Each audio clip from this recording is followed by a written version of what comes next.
Hi hello friends, welcome to my channel. ಎಲ್ಲರೂ ಹೇಗಿದ್ದೀರಾ? ಚೆನ್ನಾಗಿದ್ದೀರಾ? ನಾನು ಚೆನ್ನಾಗಿದ್ದೀನಿ, ನೀವು ಚೆನ್ನಾಗಿದ್ದೀರಾ ಅಂತ ಭಾವಿಸ್ತೀನಿ.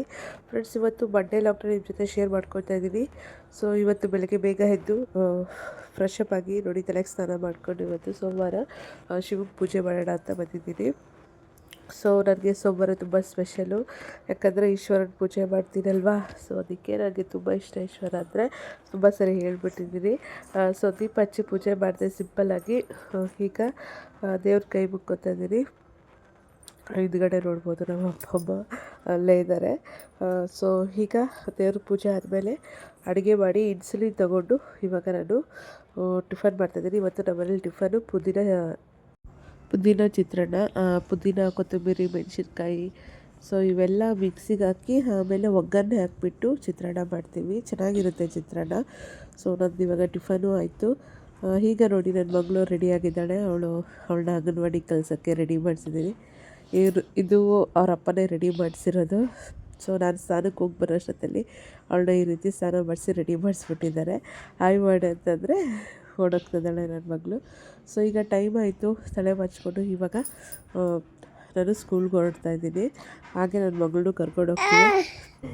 ಹಾಗೆ ಅವಳನ್ನು ಅಂಗನವಾಡಿಯಲ್ಲಿ ಬಿಟ್ಟು ಹಾಗೆ ನಾನು ಸ್ಕೂಲ್ಗೆ ಹೋಗ್ತೀನಿ.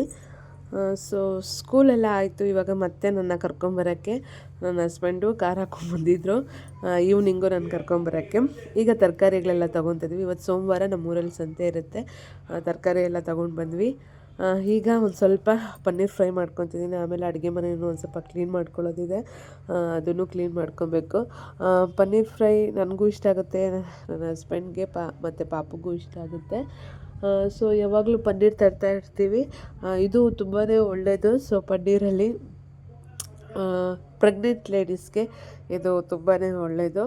ಸೊ ಅವಾಗವಾಗ ಪನ್ನೀರನ್ನ ತೊಗೊಂಡ್ಬಂದು ಪನ್ನೀರ್ ಫ್ರೈ ಮಾಡ್ಕೊಂಡು ತಿಂತಾ ಇರ್ತೀವಿ. ಸೊ ಪನ್ನೀರ್ ಗ್ರೇವಿ ಆ ಥರದಕ್ಕಿಂತ ನಾವು ಪನ್ನೀರ್ ಫ್ರೈಯೇ ಬೇಗ ಮಾಡ್ಕೊಬೋದಲ್ವಾ ಈಸಿಯಾಗಿ. ಸೊ ಅದನ್ನು ಮಾಡ್ಕೊಂಡು ತಿಂದ್ಬಿಡ್ತೀವಿ. ಇದಾದಮೇಲೆ ಸ್ಕೂಲಿಂದ ಕರೆಕ್ಟಾಗಿ ಒಂದು ವಾರ ಇದೆ ಅಷ್ಟೇ ಫ್ರೆಂಡ್ಸ್. ಆಮೇಲೆ ರಜೆಗಳು ಕೊಟ್ಬಿಡ್ತಾರೆ. ಆಮೇಲಿಂದ ನಾನು ಹೋಗೋದೇ ಇಲ್ಲ. ಹಾಗೆ ಇನ್ನೊಂದು ವಿಷಯ ನಿಮ್ಮ ಜೊತೆ ಶೇರ್ ಮಾಡ್ಕೋಬೇಕು. ಏನು ಅಂತಂದರೆ, ನಾನು ಈ ಸರಿ TET ಎಕ್ಸಾಮು ಕಟ್ಟಿದ್ದೀನ ಅನ್ನೋದು ನಿಮ್ಮ ಜೊತೆ ಶೇರ್ ಮಾಡ್ಕೋಬೇಕು. ಈ ಸರಿ ನಾನು TET ಎಕ್ಸಾಮು ಕಟ್ಟಬೇಕು ಅಂತ ಅಂದ್ಕೊಂಡೆ. ಬಟ್ ನಾನು ಎಕ್ಸಾಮ್ ಯಾವಾಗ ಬರುತ್ತೆ ಅಂತ ನೋಡಿದೆ ನೆಟ್ಟಲ್ಲಿ. ಸೊ ಅದು ಕರೆಕ್ಟಾಗಿ ನವೆಂಬರಲ್ಲೇ ಬೀಳುತ್ತೆ TET ಎಕ್ಸಾಮು. ಸೊ ನನ್ನ ಡೆಲಿವರಿ ಡೇಟು ಕೂಡ ನವೆಂಬರಲ್ಲೇ ಇದೆ. ಖಂಡಿತ TET ಎಕ್ಸಾಮ್ ಬರೆಯೋಕ್ಕಾಗಲ್ಲ, ಹಾಗೆ ಪ್ರಿಪೇರ್ ಆಗೋಕ್ಕೂ ಆಗಲ್ಲ. ಯಾಕಂದರೆ ಈ ಪ್ರೆಗ್ನೆನ್ಸಿ ಟೈಮಲ್ಲಿ ನಾನು B.Edಗೂ ಪ್ರಿಪೇರ್ ಆಗಿ TETಗೂ ಪ್ರಿಪೇರ್ ಆಗಬೇಕು. ಹಾಗೆ ಸ್ಕೂಲ್ಗೂ ಹೋಗ್ತಿದ್ದೀನಲ್ವ, ಸೊ ಕಷ್ಟ ಆಗುತ್ತೆ, ಆಗಲ್ಲ ಅಂತ ಅಂದ್ಬಿಟ್ಟು ನಾನು TET ಎಕ್ಸಾಮು ಕಟ್ಟಿಲ್ಲ ಈ ಸರಿ. ಸೊ ರವೆ ಉಂಡೆ ಕೊಟ್ಟೆಪಲ್ಲಿಯಿಂದ ಸೀತೆ ಮತ್ತೆ ಮಾಡಿದರು, ಅವ್ರು ಕೊಟ್ಟಿದ್ದರು. ಸೊ ಅದನ್ನು ತೊಗೊಂಡು ಬಂದಿದ್ದಾರೆ ನನ್ನ ಹಸ್ಬೆಂಡು. ಸೊ ಅದನ್ನು ನನ್ನ ಮಗಳಿಗೂ ಕೊಟ್ಟು ನಾನು ಸ್ವಲ್ಪ ತಿಂದ್ಬಿಟ್ಟೆ. ಅದು ಶುಗರು ಆದರೂ ಕೂಡ ತಿಂದ್ಬಿಟ್ಟೆ ಫ್ರೆಂಡ್ಸ್. ಅದು ಏನೋ ಸ್ವೀಟ್ ನೋಡಿದ್ರೆ ಸಾಕು ತಿಂದ್ಬಿಡ್ತೀನಿ ನಾನು. ಶುಗರ್ ಕಂಟ್ರೋಲ್ ಆಗ್ತಾನೇ ಇಲ್ಲ ಈ ಥರ ನಾನು ಮಾಡೋ ಮಿಸ್ಟೇಕಿಂದ. ಸೊ ನೈಟು ಚಪಾತಿ ಮತ್ತು ಪಲ್ಯ. ಸೊ ಕಂಪಲ್ಸರಿ ಚಪಾತಿನೇ ಜಾಸ್ತಿ ತಿಂತಾಯಿದ್ದೀನಿ. ಇನ್ನೇನು ಮಾಡೋದು, ರೈಸ್ ತಿನ್ನಬಾರ್ದು, ಶುಗರ್ ಜಾಸ್ತಿ ಆಗುತ್ತೆ ಅಂದರೆ ಇನ್ನೇನು ದಾರಿ ಇಲ್ಲ, ಚಪಾತಿ ಅಥವಾ ಮುದ್ದೆನೇ ಮಾಡ್ಕೊಂಡು ತಿನ್ನಬೇಕು. ಸೊ 1-2 ದಿನದಿಂದ ಮುದ್ದೆ ಮಾಡ್ತಾಯಿಲ್ಲ, ಚಪಾತಿನೇ ಮಾಡ್ಕೊಂಡು ತಿಂತಾಯಿದ್ದೀನಿ. ಇದಾದಮೇಲೆ ನನ್ನದು ಅಸೈನ್ಮೆಂಟ್ ಇದೆ. So assignment ಬರಿತಾಯಿದ್ದೀನಿ. ಸೊ ನೋಡ್ಬೋದು, ಈ ಥರ ವೈಟ್ ಶೀಟಲ್ಲಿ A4 ಶೀಟ್ ಬರುತ್ತಲ್ವ. ಸೊ ಅದು ಬಡ್ಲೆ ತಂದುಬಿಟ್ಟಿದ್ದಾರೆ ನನ್ನ ಹಸ್ಬೆಂಡು ನನಗೆ ಬರೆಯೋಕ್ಕೆ ಅಂತ ಅಂದ್ಬಿಟ್ಟು. ಹಾಗೆ ಪೆನ್ನುಗಳು, ಸ್ಕೆಚ್ ಪೆನ್ನುಗಳು ಮತ್ತು ಒಂದು ಶೈನಿಂಗ್ ಪೆನ್ನುಗಳು, ಕಲರ್ಫುಲ್ಲಾಗಿರೋ ಪೆನ್ನುಗಳೆಲ್ಲ ತಂದುಬಿಟ್ಟಿದ್ದಾರೆ ನನಗೆ, ನೀನು ಬರೆಯಮ್ಮ ಅಂತ ಅಂದ್ಬಿಟ್ಟು. ಸೊ ಅಸೈನ್ಮೆಂಟ್ ಬರೆಯೋದು ಕುತ್ಕೊಳ್ತಿದ್ದೀನಿ. ಒಂದು ತಿಂಗಳಿಂದ ಅಸೈನ್ಮೆಂಟ್ ಬರಿತಾಯಿದ್ದೀನಿ. ನಾನೇನು ಯೋಚನೆ ಮಾಡ್ತಾಯಿದ್ದೀನಿ ಅಂದರೆ, ಇವಾಗೇ ಬರೆದು ಮುಗಿಸ್ಬಿಟ್ರೆ ಒಳ್ಳೆಯದು.